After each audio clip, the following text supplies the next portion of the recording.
तो बता दें कि उत्तर भारत में बढ़ा ठंड का सितम। बताया जा रहा है कि मैदानी इलाके में तापमान में भारी गिरावट दर्ज की गई है। तो आपको बता दें कि पहाड़ों पर पड़ रही बर्फबारी का दिख रहा असर। मैदानी इलाके में शीतलहर से गिरा तापमान, धुंध की वजह से विजिबिलिटी भी कम हो गई है। तो ये बड़ी जानकारी आपको बता दें कि जिस तरीके से पहाड़ी क्षेत्रों की अगर बात कर ले तो लगातार वहां पर बर्फबारी हो रही है।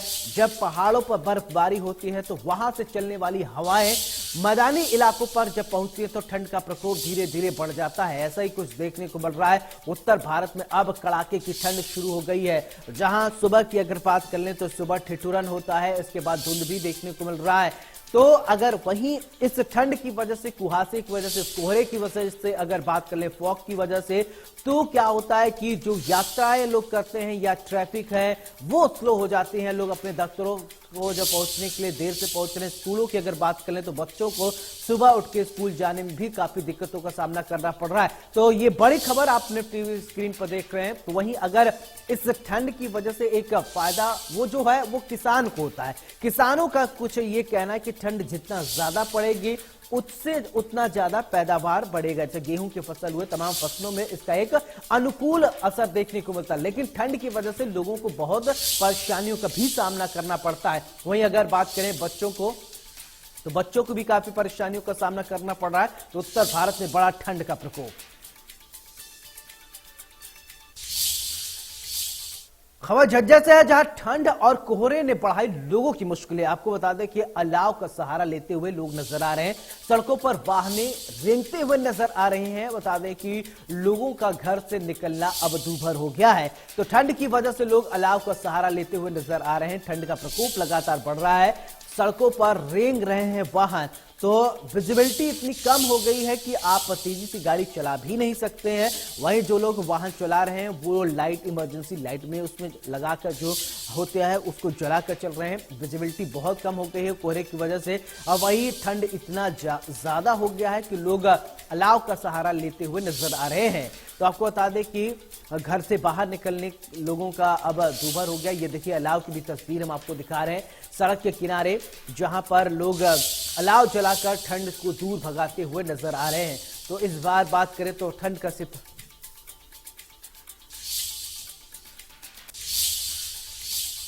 उत्तर भारत में सर्दी का सितम लगातार बढ़ता ही जा रहा है। पहाड़ों पर हो रही बर्फबारी और मैदानी इलाकों में चल रही शीतलहर का असर देखने को मिल रहा है। तो आपको बता दें कि जहां लोगों को काफी परेशानियों का सामना हो रहा है, लोग अचानक बड़ी सर्दी से परेशान हैं। तो सर्दी के सितम का आलम यह है कि लोगों ने घरों से निकलना बंद कर दिया है, जिसका असर अब कामकाज पर भी देखने को मिल रहा है। कोहरे के चलते हो रही धुंध ने वाहनों पर ब्रेक लगा दिया है। कोहरे की वजह से आए दिन सड़क हादसे हो रहे हैं और जिसमें लोगों को अपनी जान गंवानी पड़ रही है। सर्दी को लेकर अलग अलग जगहों के हम आपको तस्वीर दिखाएंगे। तो ये तस्वीरें आपको ये अलग अलग तस्वीरें आप अपने टीवी स्क्रीन पर देख पा रहे हैं। तो देखिए किस तरीके से ये यहां पर पूरी तरीके से कोहरा दिखाई दे रहा है। और इसके अलावा सड़कों की अगर बात कर ले तो विजिबिलिटी कम होने की वजह से वाहनों की गति वो बहुत कम हो गई है।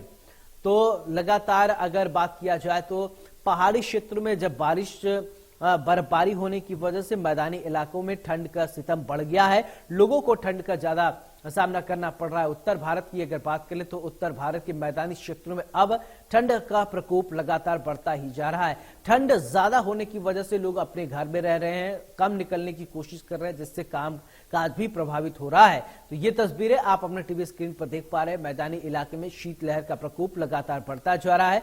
सर्दी में बच्चों की स्थिति अब खराब हो रही है। बुजुर्गों की अगर वहीं बात कर ले तो सर्द की वजह से, ठंडी की वजह से काफी उन्हें परेशानियों का सामना करना पड़ रहा है। वहीं स्कूली बच्चों की अगर बात करें तो उन्हें भी स्कूल जाने में अब दिक्कत हो रही है।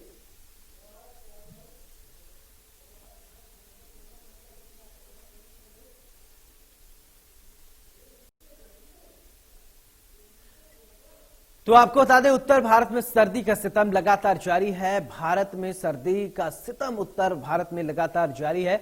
तो ये तस्वीर हम आपको दिखा रहे हैं, अलग अलग तस्वीरें दिखाई दे रही हैं।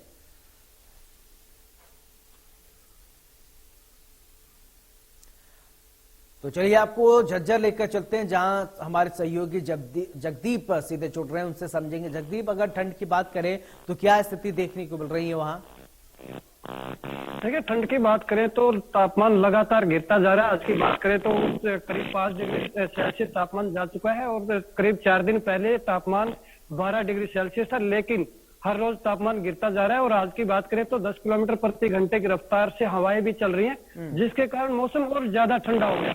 आपसे पीछे देखेंगे मुख्य रास्ता गाँव का, लेकिन जहां तक नजर जा रही है रास्ता खाली पड़ा हुआ है, क्योंकि लोगों ने घरों से निकलना छोड़ दिया है। और प्रशासन और स्वास्थ्य विभाग भी बार बार एडवाइजरी जारी कर रहे हैं कि अगर बहुत जरूरी काम ना हो तो बुजुर्ग, बच्चे, महिलाएं घर से ना निकले। जब आपको काम हो तभी घर से निकले, क्योंकि शीतलहर का प्रकोप इतना बढ़ गया है। शीतलहर इतनी बढ़ गई है कि लगातार तापमान गिरता जा रहा है और लोगों के लिए मुश्किल बढ़ रही है। लोगों को अलाव का सहारा लेना पड़ रहा है या अपने घरों में लोग डूब के बैठे हैं। मॉर्निंग वॉक के लिए भी लोगों ने जाना छोड़ दिया है। अमूमन सभी लोग अपने घरों में रहते हैं, क्योंकि लगातार शीतलहर बढ़ रही है और पूरे दिन तक जो है सूर्य देव के दर्शन नहीं होते, धूप बिल्कुल नहीं निकलती। हालांकि पिछले 2 दिनों में कोहरे का असर नहीं था, लेकिन आज फिर कोहरे ने वाहनों की रफ्तार भी रोक दी है और जिंदगी की रफ्तार भी एक किस्म से ठंड और कोहरे ने रोक दी है। जी जगदीप, क्या आपने मौसम विभाग से कुछ बातचीत करने की कोशिश की? उनका क्या कुछ कहना है? ये शीतलहर कब तक जारी रहेगा? देखिए, पूरे दिसंबर तो शीतलहर जारी रहेगी और जनवरी के पहले हफ्ते में भी आलम यही रहेगा। और उसके एक चीज आपको मैं और बता दूं कि एयर क्वालिटी इंडेक्स भी लगातार खराब होता जा रहा है। 3 दिन पहले जहां 177 था, आज वो 230 तक जा चुका है। तो ये भी कहीं ना कहीं आम आदमी के लिए एक खतरनाक स्थिति है। और जो खासकर दमे के मरीज हैं या अस्थमा के मरीज हैं या जिनको भी सर्दी की बीमारियां, उनके लिए ये मौसम और भी ज्यादा खतरनाक है। स्वास्थ्य विभाग या मौसम विभाग, हर विभाग से बातचीत की है, सभी ने यही कहा है कि इस मौसम में बच के रहें। और मौसम विभाग ने यह भी बताया कि अगर ये पारा इसी तरह लुढ़कता रहा तो फसलों के लिए भी, रबी की फसलें अब की बार बेमौसमी बरसात के कारण बहुत लेट बिजाई हुई है, तो उसके लिए फसलों के लिए भी कहीं ना कहीं नुकसानदायक हो जाएगा, चाहे वो गेहूं की फसल हो या जगदीप, अगर बात किया जाए जो स्कूली बच्चे, छोटे छोटे बच्चे स्कूल जाते हैं, शीतलहर का सितम लगातार बढ़ता ही जा रहा है ठंड की वजह से, क्या उनके स्कूल जाने के टाइमिंग में चेंजेस किए गए हैं या तय समय से ही वो अपने स्कूल जा रहे हैं सरकार की तरफ से? या अभी तक की बात करें तो तय समय से ही स्कूल जा रहे हैं। वो सुबह 7 बजे स्कूल की गाड़ी आनी शुरू हो जाती है और 8 बजे का समय है। कुछ स्कूलों का 9 बजे का समय है, जबकि हफ्ते भर पहले एक एडवाइजरी जारी की गई थी कि शीतलहर को देखते हुए जल्दी स्कूलों की छुट्टियां कर दी जाएंगी। 25 के बाद की वो बात थी। अब छुट्टियां वो कब होती हैं या समय को 10 बजे का किया जाएगा, वो समय कब बढ़ता है, अभी तक कोई एडवाइजरी जारी नहीं की गई है। जगदीप, अगर स्थानीय लोगों की बात करें तो क्या आपने बातचीत किया, क्या कुछ उनका कहना है, क्या उनको दिक्कतें हो रही हैं? देखिए, जो बुजुर्ग लोग हैं उनका कहना है कि हमारे समय में ठंड इतनी ही, इससे भी कहीं ज्यादा होती थी, लेकिन फिलहाल की बात करें, न्यू जनरेशन की बात करें, मौसम में तब्दीली काफी आई है, तो बच्चों को उस ठंड का नहीं पता।